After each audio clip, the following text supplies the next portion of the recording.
Our guest today is Jimette McLean.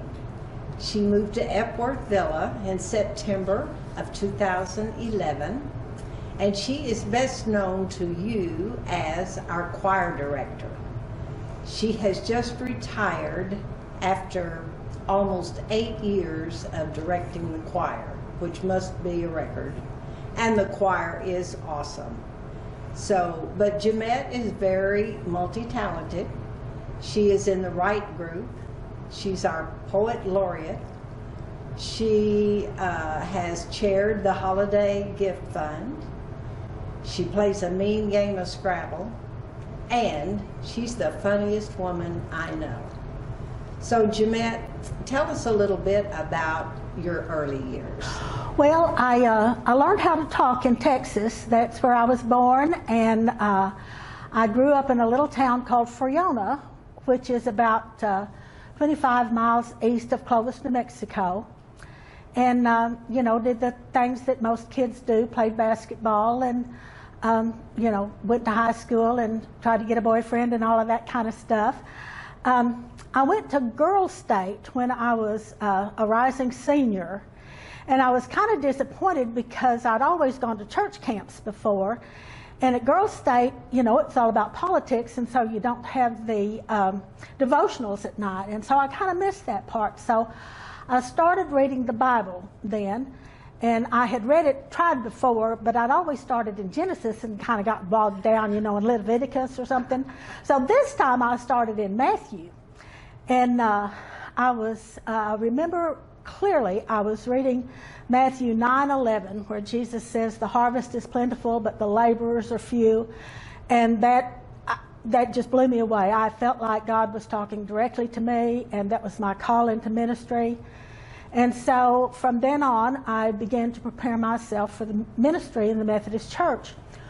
Well, the Methodists had been ordaining women since 1956, but nobody had told the people in Friona. And so I went into Christian education. And I went to undergraduate school at McMurray College in Abilene.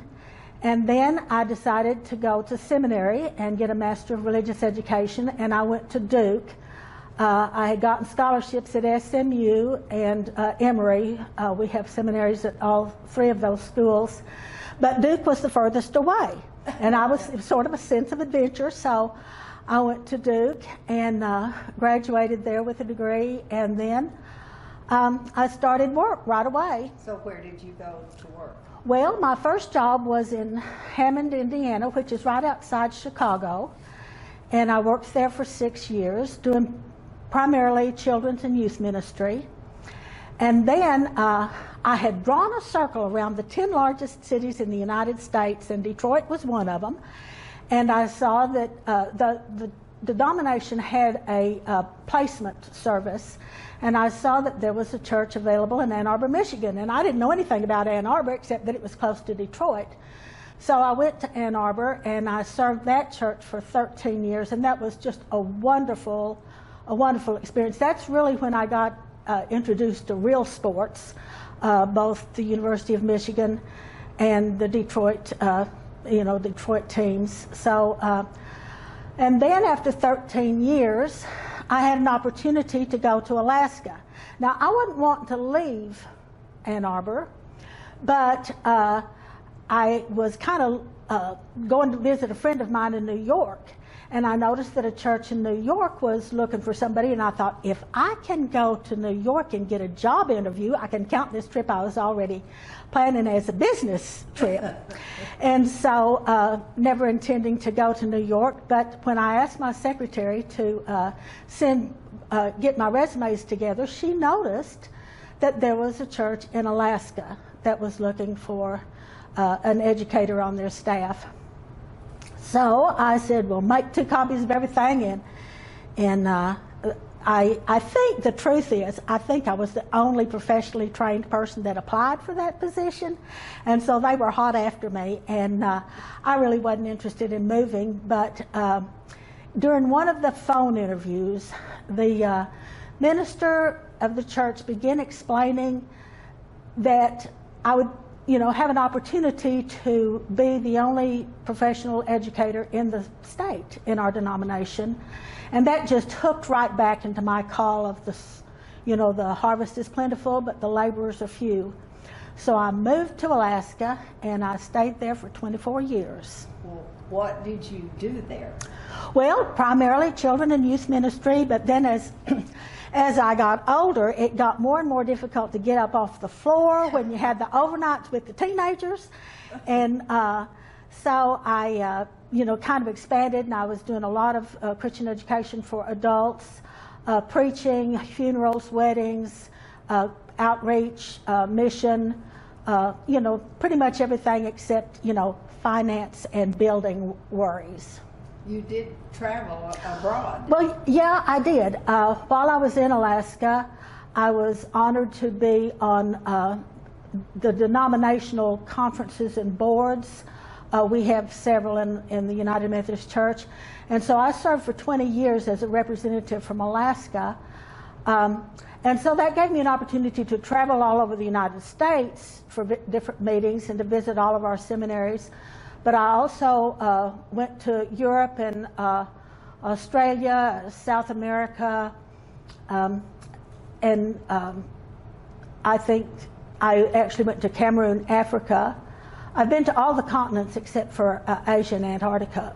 And so that, that was... Well, you have time. Yeah. You saw a lot of Alaska, too. I did. I had an opportunity to hike. Every week I hiked with a group of women that we referred to ourselves as the Tuesday hiking ladies. We hiked on Tuesday. And we just went lots of places, and I did backpacking, 3 or 4 nights backpacking trips. And when I knew I was going to move, I began making a real effort to see parts of the state that I had not seen. And I went to Skagway and Cordova. I've been up to Barrow, to Nome. So I had an opportunity to see a great deal of the state. Tell us about some of the awards or achievements that were high points. Well, when I retired from St. John United Methodist Church there, because I had been in Cameroon and become aware of the need for fresh water all over that continent, the congregation raised $14,000 and built 2 water wells in my honor. Legacy. And so that was a wonderful thing. And then last summer I had an opportunity to go back and visit, and discovered that they had installed a stained glass window in my honor. And the stained glass window depicts my call into ministry, except the harvest that is depicted is berries and salmon, which are 2 crops that people understand to be, unique to Alaska. Awesome. Do you have any notable hobbies? Well, I play Scrabble. I read romance novels. I like to write, and I watch television. I have a cat, and she keeps me busy, and I think that might be Your nativity sets. Oh, well, I do. I have a nativity. I have more than 100 nativity sets, and every year I invite people to come up to my apartment and see them. So yeah, that's something that I really enjoy. I enjoyed that. And don't you do travel? Didn't you? I do. I didn't want to be one of those people that lived in a state and said, well, gosh, I've never been to these places. So I made a New Year's resolution, I think the second year I was here, to visit all of the state parks in Oklahoma, and I have done that. You made it. And I want to say that Oklahoma has, I think, the best state park system of any state I've lived in. It's remarkable. And they're very, very well done. Well, why did you choose Oklahoma and Epworth? Well, it was cold in Alaska in January, and I was actually visiting in San Diego, and I learned about places, retirement homes like this. I had known about nursing homes, but I hadn't known about retirement communities. And so when I got back to Alaska, it was still cold. And so I drew a line from San Diego all the way across the United States, and I went to the United Methodist website and I looked at retirement communities south of that line. And I found about 20 that interested me, and so I began looking at them, and I discovered there were things that I valued that I didn't even realize I would value. And the things that Epworth had that I valued were an indoor pool, that I could bring my cat, and that I could afford. Some of the ones on the East Coast are pretty pricey. And then after I selected Epworth, I had one of those V8 moments and realized my sister lives in Chickasha, my nephews live in Blanchard, and my other sister lives in North Texas. So this sort of made sense. So I moved here, and I've been real pleased. Well, boy, we have really enjoyed you. And we thank you so much for coming. You never disappoint.